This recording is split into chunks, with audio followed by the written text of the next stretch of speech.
Hi, everybody. Naturally Caffeinated Dale here with your positive quote of the week. This is the week of, September 6th, 2021.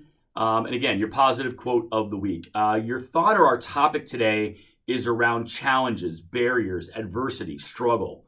And I know that I've talked about this in the past with a couple of my positive quotes of the day, but I'd like to dig a little bit deeper into that thought and just talk through some of the quotes and thought processes that have helped me.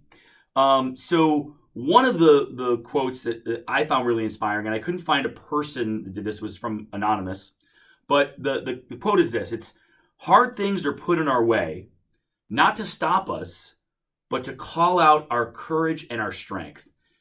And when I think about that quote, I'm really inspired. You look at the people that kind of rise above, right? That do things that are kind of out of the ordinary. And it's the people, to me, that have the biggest challenge, the biggest struggle, the most adversity to overcome, that define their success. You don't look at someone who has just had an easy life and say, wow, that person's really successful. I don't, at least.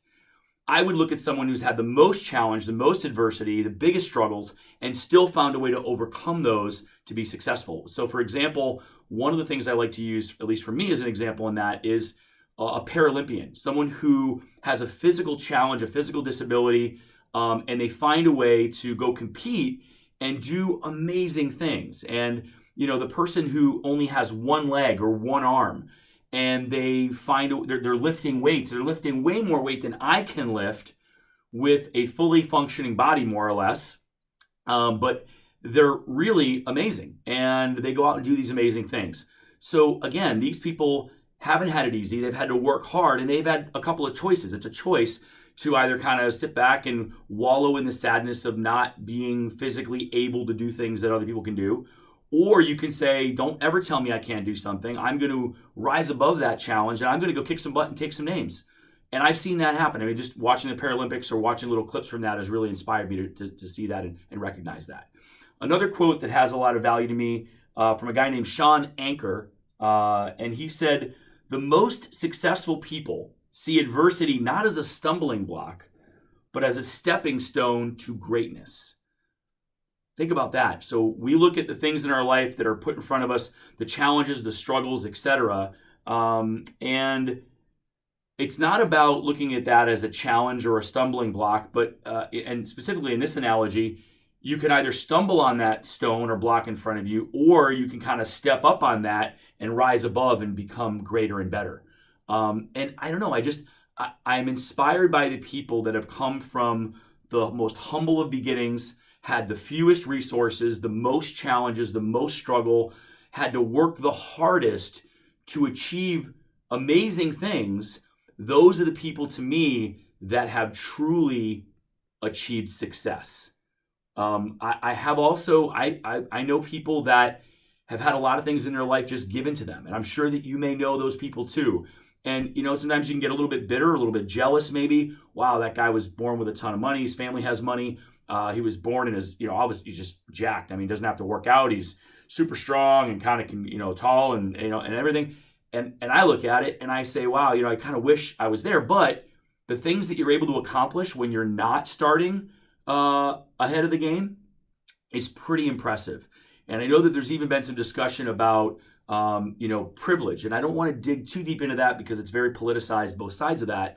But there is something to be said about people that start off way farther ahead in the race that we call life, right? And I am inspired and encouraged by those that start a little farther back. Don't make excuses. Don't allow themselves to be the victim. And they say, I'm going to find a way to rise above and excel, and I'm going to find a way out of this challenge situation to move ahead, keep pushing forward, kick some butt, take some names, and go crush this thing called life. So I guess, we talk about that and we say, in my opinion, it's kind of a choice. It's a choice, and it's a mental attitude that you have to not play the victim, to basically say, no, I am just as able, I'm just as capable as anybody. You look at the people that said, I don't have enough time, right? That's a very common excuse that we give when we feel inadequate. Oh, I don't have enough time. Well, think about this, man. You've got the same amount of time in a day, in a week, in a month, in a year, as Mother Teresa had. And think about the amazing things that she did. Or Gandhi. Or if you're a person that's thinking about it from a business perspective, a Steve Jobs or Jeff Bezos, etc. So recognize that the people that built and did things, they did it with the exact same amount of time in a day. So if your passion, if your drive is doing things for other people from a service perspective in life, if you come from a humble service attitude in life, then look at those people to inspire you. If you're a kind of a business person and you're trying to excel in your role or in business, identify what it is that makes that person better. The person, the pitcher who would struggle at a game, and then instead of going home and wallowing or grabbing a drink or doing whatever to kind of wallow in their self-pity, they would go directly to a ball field and throw another 100 or 200 or 300 balls to work out whatever they were doing wrong.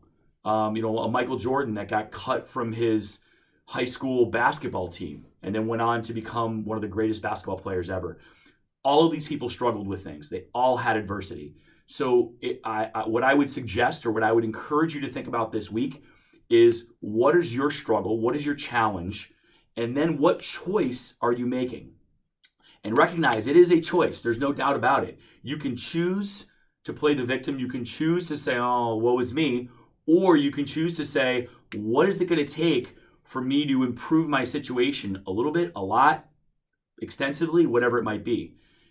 Write out that plan, figure out what it is, and then go kill it, go do it. But it's a mental, cognitive choice, and recognize that if you look at it as a stumbling block, you're going to stumble. But if you recognize it as a stepping stone, you're going to go ahead and step up on that. You're going to move to the next one and keep doing better. Something to think about. There was one more quote that talked about, I talked about this from last week, and it had something to do, I heard this, and last week's discussion, real quick, was about holding on to grudges and pain and bitterness and anger. And I saw a quote recently about that was tied to, if you jump in an ocean with an anchor, you are either going to, if you hold on to that anchor, you're going to sink. You've got to choose to let go of that anchor to be free and be able to swim to the surface and save yourself. And that's what it's about. It's about saving yourself. So just some perspective on both this week and last week. I hope there's value here in this channel. Thank you so much for watching. Please tell your friends about the channel. Smash the like button, and I'll talk to you again next week.